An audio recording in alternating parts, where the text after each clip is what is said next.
नमस्कार. संकल्प स्पेशालिटी हॉस्पिटलमध्ये मी डॉक्टर सचिन पाटील आपले स्वागत करतो. आम्ही तुमच्या आजारावरील उपचाराबरोबरच तुमच्या आजाराविषयी माहिती तुम्हाला समजेल अशा भाषेत देण्याचा मनापासून प्रयत्न करत असतो. मधुमेह आणि फ्रोझन शोल्डर यांच्या परस्पर संबंधांविषयी आज आपण जाणून घेणार आहोत. आपल्या रक्तातील साखरेला नियंत्रणात ठेवण्यासाठी इन्सुलिन आपल्या शरीरातील पेशींचे दरवाजे उघडण्याचे काम करते.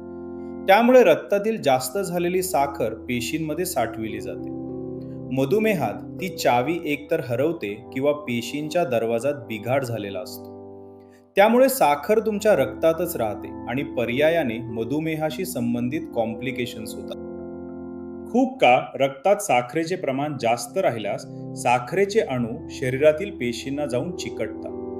त्यामुळे तुमच्या शरीरातील रक्तवाहिन्या, सांध्याचे आवरण इत्यादींचे नुकसान होते आणि त्यातून वेगवेगळे कॉम्प्लिकेशन्स उद्भवतात. हे साखरेचे अतिसूक्ष्म कण खांद्याचे आवरण ज्यापासून बनले आहे त्या कोलाजेनमध्ये जमा होतात आणि सांध्याच्या आवरणाची लवचिकता कमी करतात. पर्यायाने हे आवरण आकुंचन पावते आणि फ्रोझन शोल्डरची लक्षणे दिसू लागतात. फ्रोझन शोल्डरच्या व्याधीत खांद्याची कॅप्सूल जाड होते आणि तिला सूजही येते.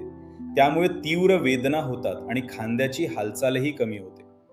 मधुमेहामध्ये हीच प्रक्रिया अधिक तीव्रतेने होते.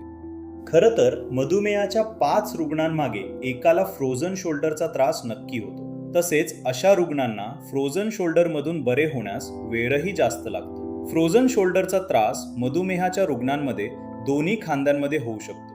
जर मधुमेहाच्या रुग्णांमध्ये साखरेची पातळी नियंत्रणात नसली तर फ्रोझन शोल्डर पुन्हा होऊ शकतो. त्यामुळे मधुमेह असलेल्या व्यक्तींमध्ये शक्य तितक्या लवकर साखरेची पातळी नियंत्रणात आणणे अत्यंत महत्त्वाचे आहे.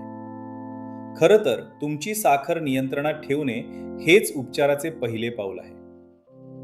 अनेक वेळा फ्रोझन शोल्डर झालेल्या रुग्णामध्ये रक्तातील साखर नियंत्रणात नसल्यास रुग्ण सामान्य उपचारास जसे की औषधे आणि फिजिओथेरपी यांना समाधानकारक प्रतिसाद देत नाही.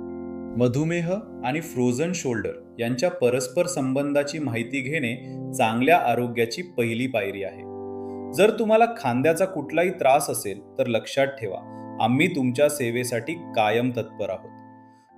तुम्हाला फ्रोझन शोल्डर विषयी काही प्रश्न असल्यास तुम्ही कमेंट सेक्शनमध्ये जाऊन आम्हाला प्रश्न विचारू शकता. धन्यवाद.